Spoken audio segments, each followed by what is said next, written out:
자, 이제 저희는 어떻게 아프리카 시에라리온에서 다이아몬드 생산이 되고 또 그 뒤에서 환경을 만들어내는 어떻게 해서 그것이 불법 채굴이 이루어지고 또 환경적인 문제를 만들어내는지 유혈 사태로까지 진전이 될 수밖에 없었던 그런 환경들의 문제가 거대한 그 드디어스라는 다이아몬드 관련 거대 기업의 어떤 방조나 어떤 개입으로 인해서 그런 일들이 생겼다라는 것들을 지난 시간에 같이 보았고요. 이제 이어서 그 시에라리온이라는 국가에서의 어떤 그 다이아몬드 생산과 둘러싼 환경들의 문제들이 어떻게 발전되고 어떤 문제점들을 가지고 있었는지 같이 보도록 하겠습니다.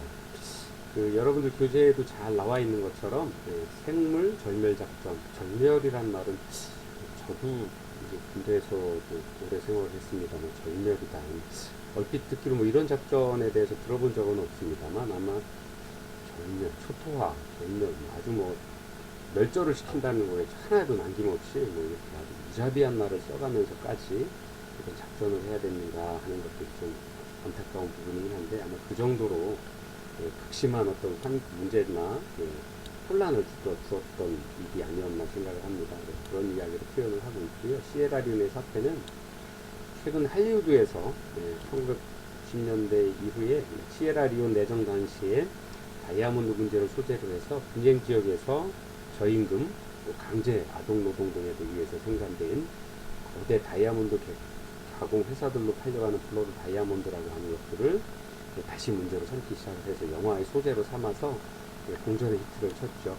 주인공이었던 레오나르도 디카프리오가 발견된 소규모 다이아몬드를 이제 찾아서 그런 것들의 문제점들을 그 비영리 단체에 알려주기도 하고 또 거기서 영화에서는 기자로 이제 나옵니다만 그 기자와 함께 그 다이아몬드에 대한 문제들 관련된 문제들에 대해서 폭로하게 되는 역할들을 하게 되는 역할들을 하게 되죠. 여러분들도 보셨는지 모르겠습니다만 이제 블러드 다이아몬드라고 불려진 게 그냥 다이아몬드가 아니라 피가 묻어져 있는 피의 다이아몬드라고 불려질 수밖에 없었던 게 전 시간에 잠깐 설명을 드렸던 것처럼 다이아몬드 채굴을 위해서 일상의 삶을 유지하기 위한 많은 사람들이 다이아몬드 러쉬 때 참여를 하게 됐고 국가에서는 그분들을 정당한 방법으로 정당한 국가 사업으로 아니면 국가 내 기업의 활동으로 보장해주지 못했기 때문에 법과 제도로 보장해주지 못했기 때문에 불법 채굴이 이루어질 수밖에 없었고 또 불법 채굴과 정상적인 방법의 채굴 간에 생긴 민병대 간의 이율 충돌 또 그러한 그 다이아몬드 불법이 되었든 정상적인 방법의 채굴이 되었든 그런 거에 상관없이 더 많은 다이아몬드로 구매를 해서 원석을 구매를 해서 가공을 통해서 전 세계에 판매를 하고 그런 과정을 통해서 더 많은 이익을 가져가기 위한 기업들이 불법적인 활동들이 바로 그러한 그 비정부 기구들 아니면 이제 그 불법 채굴자들 아니면 국가에서의 그 불법 활동들을 조장하는 그런 행위들을 만들어낼 수밖에 없었다. 그 과정에서 정말 많은 원주민들이나 그 지역사회 주민들의 삶과 죽음에 연관된 그 피해 관한 문제들이 그 다이아몬드와 엮여져 있다라고 블러드 다이아몬드다라고 표현을 하고 있습니다. 1990년대 아프리카 내전의 원인을 이뤘을 정도였죠. 그래서 블러드 다이아몬드 문제를 계기로 서구 선진국의 거대 기업들, 또 선진국의 기업들, 아프리카 시에라리온을 침탈하는 과정들, 그리고 국민이 내전에 시달리면서 정부군과 비정부군, 반정부군이라고 표현하면 되겠죠. 그래서 정부에 반하는 그런 그 기관들이 총을 사고 전쟁을 지속하기 위한 비용들을 다이아몬드를 불법 채굴을 통해서 아니면 주민들이 채굴을 한 다이아몬드를 아니면 그 자기네가 지배하고 있는 반정규군이 지배하고 있는 지역의 많은 선량한 농민들이나 어린 아이들까지 다이아몬드 채굴에 강제로 동원하면서 그것들을 강제로 침탈해서 다이아몬드 기업에 판매를 하는 그런 활동들 때문에 그래서 그러한 이유 때문에 국민이 내전에 시달릴 수밖에 없었던 거죠. 그러면서도 강제 노동에 시달리고 강제 노동에 시달려서 다이아몬드를 발견을 했다 손 쳐도 자기한테는 전혀 이득이 될 수 없는 그런 어떤 문제들 때문에 정부군과 반군 간의 또 치열한 정권 다툼으로 인해서 이러한 이것들이 다 다이아몬드로 인해서 생긴 문제, 촉발된 문제이기 때문에 바로 블러드 다이아몬드다라는 명칭을 알게 되었고, 그러한 영화 제목으로도 이렇게 사용하게 되었습니다. 이렇게 영화 포스터가 이제 보시면 아마 여러분들도 보신 분들은 다 기억을 하실 것 같습니다. 워낙에 강렬한 인상으로 이제 그 포스터가 남아 있어서 여러분들 기억이 나실까 하고 제가 한번 찾아봤었고요. 이렇게 블러드 다이아몬드라고 불릴 수밖에 없었던 그런 환경적인 문제들이 바로 아프리카 시에라리온의 현실이었던 것 같습니다. 자, 시에라리온에서의 그 블러드 다이아몬드 사태를 일으켰던 생물절멸 작전은 1991년에 전쟁이 발발했다라고 합니다. 그 다음에 드디어 근 10여 년간의 내부 내전이 이어졌고, 그 과정에서 정말 많은 사람들이 피를 흘리면서 어려움을 겪었던 거죠. 그 중에서도 심지어는 어린 아이들까지도 다이아몬드 채굴에 동원이 되고, 또 다이아몬드 채굴과 관련한 반군들의 폭행이나 아니면 또 여러 가지 침탈 행위들, 반불법적인 반국가적인 행위들로 인해서 수많은 사람들이, 수많은 원주민들이 고통을 겪게 되고 어려움을 겪게 되고 목숨까지도 잃게 되는 그런 일들이 부지기하게 일어나게 되었습니다. 그래서 결국에는 2002년에 드디어 유엔 평화유지군이 개입이 되면서 전쟁의 종식을 맞게 됩니다. 그래서 그 사이에 아까 말씀드린 것처럼 시에라리온뿐만 아니라 그 지역, 아프리카 지역에서 채굴된 많은 다이아몬드들이 회생적으로 피와 연관될 수밖에 없는 블러드 다이아몬드라고 호칭을 불러지게 되었고요. 수많은 전쟁 사망자와 피해자의 피로 이루어진 다이아몬드들이 채굴되면서 전 세계에 유통된 다이아몬드들을 이루게 됩니다. 그래서 다이아몬드 채굴과 확보를 위한 그 국가, 라이베리아, 영국, 비비어스도 영국의 로스차일드가의 자금을 이용해서 설립된 회사죠. 그런 국가들, 탐욕스러운 거대 기업들, 이런 국가나 기업들이 다이아몬드보다 싼 헐값에 다량으로 확보하기 위해서 시에라리온이나 아프리카 남부 지역의 어떤 내전들, 정규군과 비정규군, 반정부군 간의 내전을 방조한 역할들을 많이 했죠. 그 다음에 거기에 투입된 많은 총기들이나 전쟁의 도구들이 다 어디서 왔느냐? 바로 이러한 영국이나 아니면 전쟁을 일으키는 주변 국가들이 다이아몬드를 받고 전쟁 무기들을 판매를 한 거죠. 기업들이 그런 여러 가지 기업들이 다이아몬드를 사줌으로써 전쟁 무기를 구입하기 위한 자금들을 지원을 해주는 어떤 반 전쟁에 참가하는 그런 역할들을 하게 된 거죠. 그래서 이러한 관계들로 인해서 국가 간의 관계, 아니면 기업 간의 관계, 또 이러한 그 탐욕들로 인해서 10년 이상 내전이 지속됐다라고 합니다. 저희 나라도 1950년대 아니면 일제시대를 겪어서 타 국가의 자국민에 대한 침탈이 얼마나 잔악스럽고 고생스러운지를 겪어본 나라입니다. 그래서 이러한 관계들, 그러한 어떤 그 침탈의 어떤 문제들이 얼마나 고생스러웠고 얼마나 어려운 시기를 겪어왔는지, 그 시기가 10년 이상 지속됐다라고 하니까요, 얼마나 어려웠을지 미루어 짐작을 할 수 있을 것 같습니다. 그래서 블러드 다이아몬드라는 이 명칭이 다른 어떤 국가들보다도 저희 한국 국민들에게, 아니 한국을 현재를 살아가고 있는 한국 사람들에게는 간접적인 경험으로라도 느껴질 수 있는 어떤 단어들이 보감이 되지 않을까 생각을 합니다. 이렇게 어려운 상황을 만들어낼 수 있었던 그 근간에 다이아몬드가 있었다라는 것, 그 다음에 그 다이아몬드라는 것이 인간의 탐욕에서 비롯되었다라는 것, 그것이 참 안타까운 일이 아닐 수 없습니다. 이러한 사태를 이제 글로벌 위트니스라고 하는 영국의 부정부패 감시 단체에서 처음으로 발표를 합니다. 1998년에 다이아몬드 생산과 유통 과정의 잔혹한 상황을 전 세계에 알려주게 됩니다. 그 다음에 아프리카 국가들이 다이아몬드를 판매한 그 자금으로 전쟁을 지속하게 된 거죠.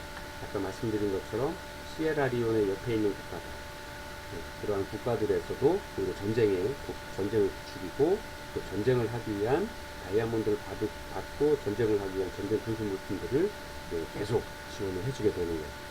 또 이러한 과정 중에서 원석 채굴을 위한 어린이들, 반정규군이 지배하고 있는 지역에서 살았던 원주민들과 그 원주민들의 아주 어린 아이들까지도, 어린이까지도 가혹한 중노동에 시달릴 수밖에 없었거든요. 그 가혹한 중노동에 눈 뜨고 눈 감아서 저녁에 편히 쉴 때까지도 계속 다이아몬드 채굴을 하기, 다이아몬드 채굴을 뭐 제가 잘 알지는 못합니다만 물이 흐르는 곳에서 원석을 계속 우리 사금 채취하듯이 일정 흙을 퍼서 그 모래나 아니 흙 속에 어떤 자갈 속에 섞여 있는 것들 계속 분별을 해서 하는 과정이어서 하루 종일 물에 담궈 있어야 되는 그런 어려운 현장이었죠. 그 다음에 잘 먹지도 못하고 잘 쉬지도 못하고 하는 그런 중노동에 시달리는 어떤 그런 가혹한 환경의 문제까지도 다 폭로를 하게 되는 거죠. 그래서 이러한 것들을 구매해준 드비어스가 원석 구매를 위해서 전쟁과 테러에 강조하는, 도와줄 수도 있지만 오히려 자기의 목적을 위해서 눈 감고 모른 척하는 그런 강조 사실 등을 글로벌 위트니스라고 하는 NGO 단체에서 전 세계에 폭로를 하게 됩니다. 그래서 글로벌 위트니스에서 폭로를 통해서 많은 국가들이, 특히 미국의 연예인들 아니면 전 세계의 많은 유명한 연예인들이 다이아몬드를 구매하지 않겠다, 이러한 그 불매 운동들을 진행을 합니다. 그러다 보니까 아직은 뭐 저희도 현재 저희 나라에도 그렇습니다. 다이아몬드라고 하는 건 특별한 어떤 이벤트가 있거나 아니면 좀 여유가 많은 분들이 구매를 해서 하는 건데, 실제로 그런 영향을 미친 많은 연예인들이나 부유층 사람들이 그런 것들에 대한 불매 운동에 참여를 하게 되는 거죠. 그러다 보니까 많은 어려움을 드비어스라는 회사도 다이아몬드 유통이나 가공해서 생산하는 어떤 그런 거대 기업들도 많은 어려움을 겪을 수밖에 없었던 거지. 그러한 과정에서 이런 글로벌 위트니스의 폭로에 드비어스는 어떻게 반응했느냐, 드디어 2000년에 앙골라산 다이아몬드를 구매 금지하고 그 지역에 있는 회사를 폐쇄하는 어떤 조치를 통해서 그러한 어떤 그 주변의 압력에 반응을 하는 어떤 반응들을 보이게 됩니다. 그 다음에 내전 중인 콩고, 기니, 라이베리아, 시에라리온 등에서의 다이아몬드를 구매하는 걸 금지합니다. 자, 이게 왜 중요하냐면 이러한 다이아몬드 원석을 판매해서 들어가는 금액들, 자금들이 전쟁을 위한 군수물품을 구입하기 위한 구매 자금으로 사용하기 때문에 실제로 이러한 기업들이 그 자금을 줄임으로써 그 다이아몬드를, 블러드 다이아몬드를 구매하지 않음으로써 전쟁을 하기 위한 어떤 여력들을 급격히 떨어뜨린다라는 그런 어떤 영향을 미치게 됨으로써 글로벌 위트니스의 폭로가 큰 역할을 했다라고 보여지는 겁니다. 그 다음에 그러한 여러 가지 활동들을 통해서 킴벌리 프로세스, KP라고 이야기하는 UN 국제 감시 체계를 시행할 수 있는 어떤 기회를 만들어냅니다. 드디어 2002년 12월에 UN 감시 체제를 하게 되는데요. 이거 내용들을 좀 살펴보면 분쟁 지역에서 생산되거나 또는 다이아몬드 채굴 과정에서 인권 유린이나 또 환경 파괴가 일어난 경우 그 다이아몬드 유통을 제한하자 하는 취지로 만들어지는 국제 인증 제도입니다. 그래서 다이아몬드 원석의 유통 과정을 감시하고 감독해서 분쟁 지역의 자금줄을 차단하는 겁니다. 그래서 이 자금줄을 차단함으로써 전쟁을 하기 위한 자금들을 다 전쟁에 들어가는 어떤 비용들을 줄여줌으로써 전쟁이 안 일어나게 하거나 아니면 소규모의 국지전으로만 변화를 줄 수 있다거나 아니면 이 전쟁이 일어나지 않도록 예방할 수 있는 그런 역할들로도, 잠재적인 역할들로도 사용하기 발전될 수 있었다. 그런 것들의 국제적인 어떤 협의사항이 뭐냐면 바로 킴벌리 프로세스라고 하는 UN 국제 감시 체계로까지 발전이 되어 나갔다.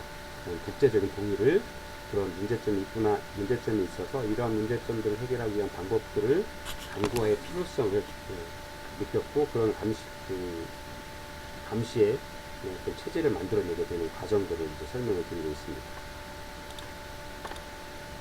자, 그래서 2012년 8월 현재까지 총 77개 나라, 2002년에 출발해서 10년을 거치면서 약 현재 총 77개의 나라가 참여를 KP 프로세스, 킥벌리 프로세스에 참여를 하게 되었고요.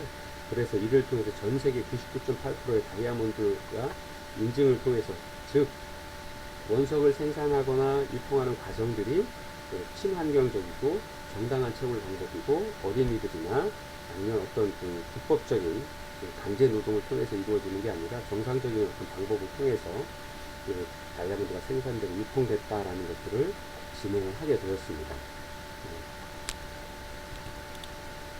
자, 그러나 이제 이 킴벌리 프로세스에 한계가 있었다라고 이제 이야기를 하고 있습니다. 즉, 그 글로벌 위트니스라는 초기에 그 다이아몬드 생산과 유통 과정의 문제점을 제기했던 글로벌 위트니스가 2012년 전 세계 77개 국가, 그다음에 공식적인 자료로 약 99%, 98%의 다이아몬드를 이제 그 정상적인 방법으로 유통, 생산, 유통, 판매하고 있다라는 것들을 인증하게 된 어떤 그런 제도를 처음에 만들었던 글로벌 위트니스 2012년에 탈퇴하게 됩니다. 그 이유는 분쟁 다이아몬드의 무역을 막기 위해서 KP 시스템을 만들었는데, 그것이 다이아몬드와 폭력 및 독재의 연관성을 밝히는 것을 거부함으로써 시대에 뒤떨어진 상태가 되었다라고 킴벌리 프로세스에 대해서 어떤 문제점을 제기하면서 탈퇴를 하게 되는 거죠. 또 민간단체의 집중적인 노력에도 불구하고 킴벌리 프로세스, KP라고 표현하는 킴벌리 프로세스의 중요한 허점이 바로 잡아지지 않았고, 또 KP, 킴벌리 프로세스에 참여하는 대부분의 국가 정부가 개혁의 어떤 관심도 보이지 않고 그냥 정해져 있는 참여의 형태로만 참여하는 것에 대해서 큰 불만을 제기를 하고 있습니다. 그러면서 이제 킴벌리 프로세스 장애 글로벌 위트니스는 탈퇴하겠다라고 이야기를 합니다. 그래서 어떠한 문제점이 있다라고 문제점들에 대해서 이야기를 했냐면요. 첫 번째, 킴벌리 프로세스는 세 가지 테스트를 통과하지 못했다라고 주장을 합니다. 먼저 코트디부아르에서 흘러나온 분쟁 다이아몬드의 무역을 통제하는 데 실패했고, 즉 킴벌리 프로세스의 존재 이유는 분쟁 지역에서 다이아몬드를 생산, 유통하는 것을 막겠다라는 거였는데 그걸 하지 못했다라는 거죠. 그게 어디냐? 코트디부아르라는 지역에서 나온 것들을 통제하지 못했고, 또 베네수엘라에서 수년 동안 눈에 띄게 일어나는 규정 위반에 대해서 상응하는 조치를 취하지 않았으면, 또 짐바브웨에서 다이아몬드가 부패와 폭력의 자금원이 되는 것을 막으려 하지 않았다. 즉 킴벌리 프로세스가 원래 단체의 유엔에서 만들어진 단체로서 유엔에서 해야 할 일들을 잘 하지 못했다. 즉 분쟁 지역에서의 다이아몬드 유통과 생산 과정의 문제점들을 하려는 노력들을 하지 않았다. 그래서 글로벌 위트니스는 킴벌리 프로세스를 탈퇴하겠다라고 선언을 하게 되는 거죠. 그래서 KP는 킴벌리 프로세스는 다이아몬드 세탁의 공범이 되었고, 이를 통해 더러운 다이아몬드가 깨끗한 보석 속에 섞여 들어오게 되었다라고 주장을 하면서 킴벌리 프로세스를 탈퇴하게 되었습니다. 자, 킴벌리 프로세스를 인증받기 위한 주요 요건은 여러분 글쎄 231페이지 잘 설명이 되어 있습니다. 한번 공부를 하시면서 같이 한번 읽어보시면 좋겠고요. 이러한 프로세스를 지금 유통하는 많은 기업들이 이런 인증을 다 받아서 전 세계적으로 다이아몬드를 유통을 하고 있다라고 합니다. 하지만 아까 잠깐 전에 말씀드린 것처럼 어떤 여러 가지 국제적인 어떤 문제들에 있어서는 그 문제를 수정하기 위한 노력들이나 이런 거에 많이 노력들을 하지 않았다. 그래서 이러한 것들도 킴벌리 프로세스 한계로 지적이 되고 있는 현실입니다. 자, 우리가 생각할 점은 어떤 게 있을까요? 분쟁 국가의 다이아몬드들은 그동안 계속 군사정권이나 국제정권, 그리고 반군의 활동 자금으로 이용되어 왔습니다. 그 다음에 다이아몬드 채굴을 위해서 폭력과 강제노동, 또 강제적으로 아동의 노동들을 수반을 했습니다. 그래서 이야기는 뭐냐? 우리가 이야기하는 사회복제소에서는 사회적 약자의 희생을 강요하는 것도 기반이 되었던 촉발되는 요인으로 다이아몬드가 문제로 제기되었다라는 거죠. 또 다이아몬드 채굴을 위한 환경 파괴의 문제점들이 바로 우리가 킴벌리 프로세스를 통해서 어떤 올바른 다이아몬드 채굴과 생산과 유통의 통제를 감시 감독을 하기 위한 어떤 목적이었는데 이러한 것들이 이루어지지 않고 있다라는 거예요. 그래서 킴벌리 프로세스를 통한 정상적인 절차를 통한 감시 감독을 통한 어떤 유통되는 다이아몬드가 아닌 것들은 다 이렇게 분쟁 국가에서거나 아니면 이러한 강제 노동이나 환경 파괴의 문제점들을 가지고 있어서 이러한 것들을 정상적인 방법으로 바꾸기 위한 어떤 국제적인 노력들, 또 이 국제적인 노력들이 이 앞전에 많은 사례들에서 보셨던 것처럼 비정부 기구나 시민단체들, 관심 있는 유력한 어떤 많은 사회적인 지도자들이 관심을 가지고 이러한 일들이 발생되지 않도록 지속적인 목소리를 내주고 시민들의 시선을 바꿔줄 수 있는, 생각을 바꿔줄 수 있는 노력들을 함께 함으로써 이러한 문제점들이 해결될 수 있다라는 겁니다. 그래서 건강한 경제와 사회복지의 관계에 있어서 우리 사회복지사들이 어떤 일들을 할 수 있을지, 또 꼭 사회복지사 선생님들 뿐만 아니라 이것이 또 다른 많은 어떤 사회 문제들에 대한 문제점들을 목소리를 높여서 사회 많은 분들에게 알려드리고 이러한 것들의 문제점이 무엇인지 사회적인 이슈를 만들고 그 이슈를 통해서 그런 문제를 해결하기 위한 정책들, 또 어떤 법 제도들을 만들어서 보다 좋은 사회, 보다 함께 어울려서 살아갈 수 있는 행복한 사회, 또 우리 모두가 존중받는 사회를 만들기 위한 노력들이 필요합니다. 그래서 이런 드 비어스의 블러드 다이아몬드, 아프리카에서의 드 비어스라는 기업의 어떤 문제점들이 어떤 것인지 함께 살펴보았고요. 또 그 다이아몬드와 관련되어서 어떠한 문제점들이 있었는지를 같이 보았습니다. 그 다음에 그 문제를 해결하기 위한 UN에서의 킴벌리 프로세스의 활동들, 또 현재 사회에서 그러한 문제들에 대한 앞으로의 어떤 발전 방향들까지도 같이 공부를 했습니다. 자, 이렇게 해서 11장 아프리카에서의 다이아몬드의 문제는 한번 같이 공부를 했고요. 다음 시간에 다시 또 선생님들과 만나 뵙도록 하겠습니다. 수고 많으셨습니다. 감사합니다.